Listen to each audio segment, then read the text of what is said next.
Firstly, introduction. What is Chinese garden? A Chinese garden is a special kind of garden with a long history. It started simple and small but became bigger and more complex over time. The main goal is to create a peaceful, beautiful place for people to enjoy nature. Designers use things like small hills, ponds, and plants to make the garden feel natural and relaxing. It is usually a quiet space separated from the outside world. Philosophy. Chinese gardens are designed with deep philosophy. Taoism inspires harmony with nature, Confucianism brings structure and balance, and Buddhism adds peace and reflection. Every path, rock, and plant is chosen to guide us on a quiet journey, not just through the garden, but through life itself. Over time, the design of gardens evolved with each dynasty. During the Han Dynasty, gardens were super big and showed off imperial power, often with lakes and animals. Then in the Tang Dynasty, garden design became more emotional and artistic, influenced by poetry and religion. In the Song Dynasty, scholars used smaller gardens for writing and reflection. The Yuan Dynasty went for a more natural, relaxed look. Ming Dynasty gardens were detailed and elegant, especially in Suzhou. Then in the Qing Dynasty, gardens got even grander, combining Chinese and Western elements, like what we see in the Summer Palace. There are also different types of Chinese gardens. Imperial gardens, like the one in Chengde, were massive and built for emperors. Residential ones in places like Suzhou were more personal and artistic, created by wealthy families. Temple gardens were made for praying and meditating, while public gardens were built for everyone to enjoy. Some areas like Jiangnan or Bashu even have their own unique styles based on local culture. Speaking of examples, the humble administrator's garden in Suzhou is a great representation of Ming-style gardens. It was built by someone who retired from his government job and just wanted a peaceful place to live. There are ponds, flowers, small bridges, perfect for relaxing and enjoying nature. Meanwhile, the Summer Palace in Beijing from the Qing dynasty is much larger. It was built for emperors with a huge lake, long walkways, and fancy buildings. Even though it's super grand, it still keeps connection with nature. Both gardens show how design changed over time but still kept the idea of peace, beauty, and balance. Now, let's look at some key features that make these gardens unique. Rocks are more than decorations, they represent mountains. Moon gates, those round doorways, symbolize peace and a fresh start. The paths are never straight on purpose. Zigzag and curved paths slow you down and give you different views at each step. Water like ponds and streams adds movement, calmness, and reflections which really bring the garden to life. So, Chinese garden design is all about recreating nature in a small, peaceful space. The main philosophy is to reflect balance, like soft versus hard or light and dark, which comes from the yin and yang concept. Instead of forcing nature into a shape, the design flows with it naturally. In terms of elements, you will see both natural and man-made features. Water brings calmness and movement, while rocks are carefully placed to represent mountains. Plants are chosen for their meanings, like bamboo for strength or plum blossoms for hope. Walkways, pavilions, and bridges are placed to frame scenic views, and sometimes even outside scenery is borrowed as part of the garden. The layout is never straight.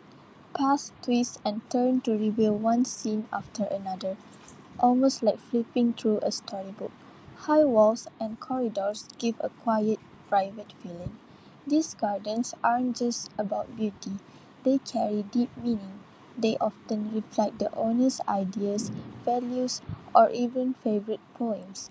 Influences from Confucianism, Taoism, Buddhism, are deeply rooted in the design.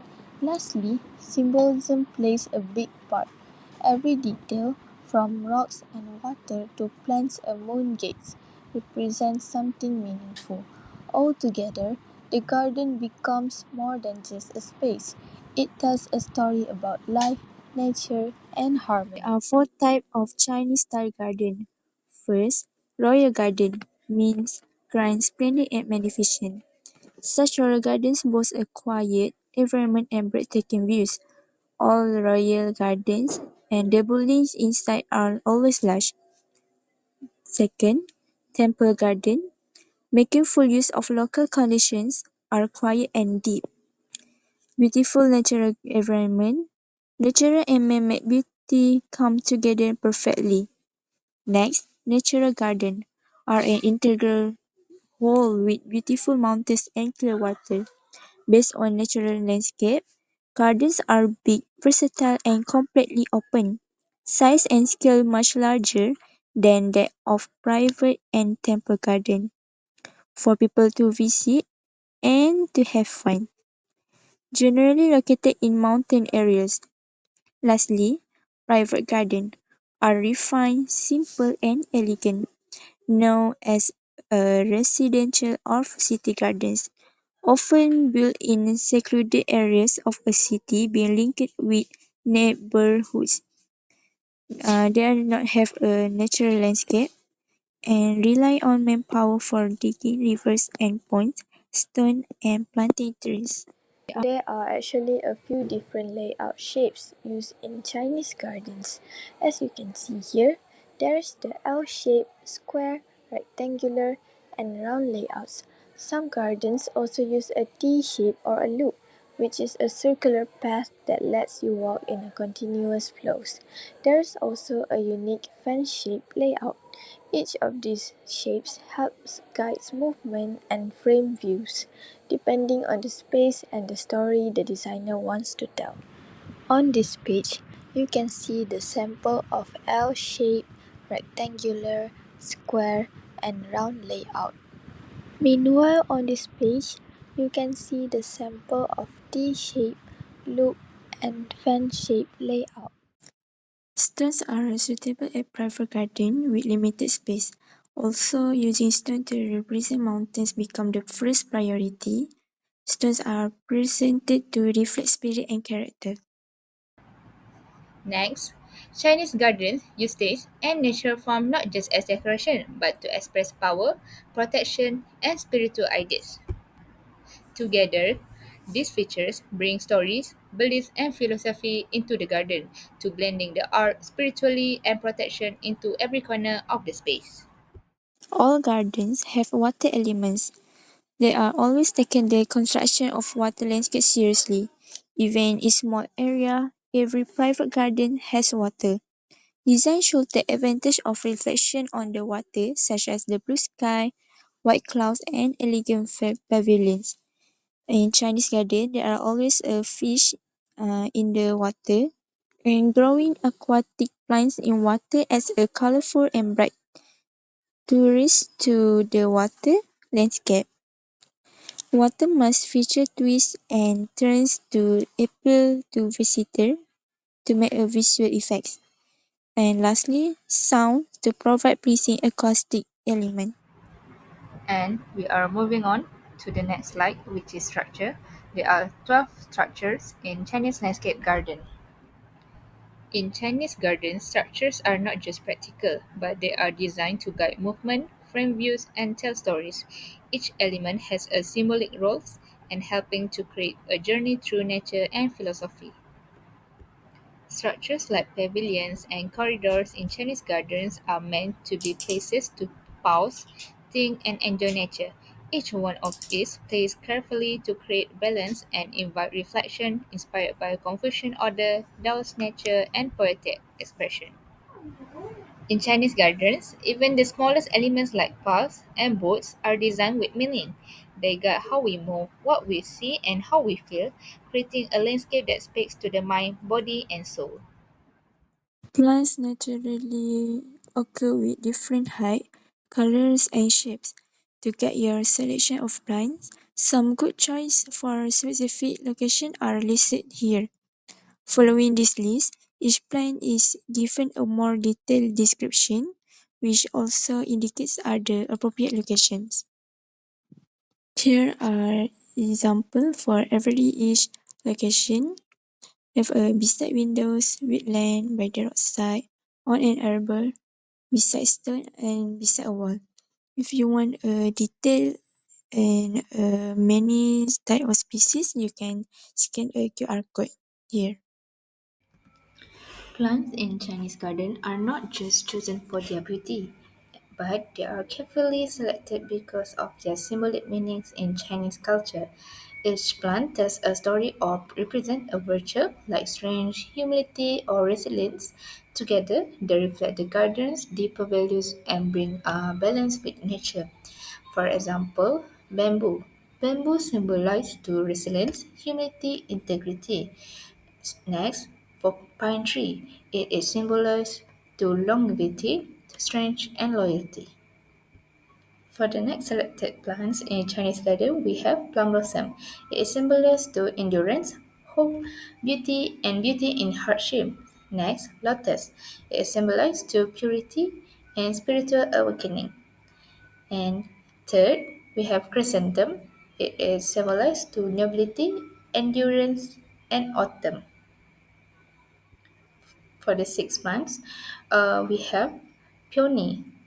Can be told as a wealth, honor, and femininity. And next, willow tree. It symbolizes to elegant, flexibility, and warning. And next, we have osmodes fragrance. For the last two selected garden, which is we have Chinese wisteria. So Chinese wisteria symbolic meaning to love and devotion, especially long-lasting love or romantic elegance. And next, honor and respect. It is often associated with refined beauty. And the last, we have camellia. Camellia often are related to elegance and perfections. Also, could be symbolic to devotion and immersions, or nobility and purity. It is often associated with refined femininity and modesty. Last but not least, landscape use in general. First point, creating functional outdoor space. I believe a good landscape design makes outdoor areas more useful for rest, for relaxing, gathering, or even working. So we really make the most of our space. And second, enhancing property value with landscaping. The beautiful and well-maintained landscape carries the value of a property by making it more attractive and enjoyable. Third, connecting with nature for mental health being. Being close to greenery helps reduce stress, clear the mind, and improve our overall mood and mental well-being. And last, embracing sustainable design practice. I believe if we using eco-friendly materials and saving water, also planting native species help protect the environment while keeping our gardens healthy for the future. And at the end of these presentations, I think we all can agree that Chinese gardens are like living pieces of history. It's a mix of art, nature, and deep philosophy. They carry thousands of years of wisdom from Taoist balance, Confucian order, and Buddhist peace. But with modern cities expanding, these beautiful and meaningful spaces are at risk. It's threatened by things like urban growth, neglect, and climate change. I believe in this generation, it is our role to preserve what our ancestors had built. So that's all from us. Thank you for listening. Goodbye.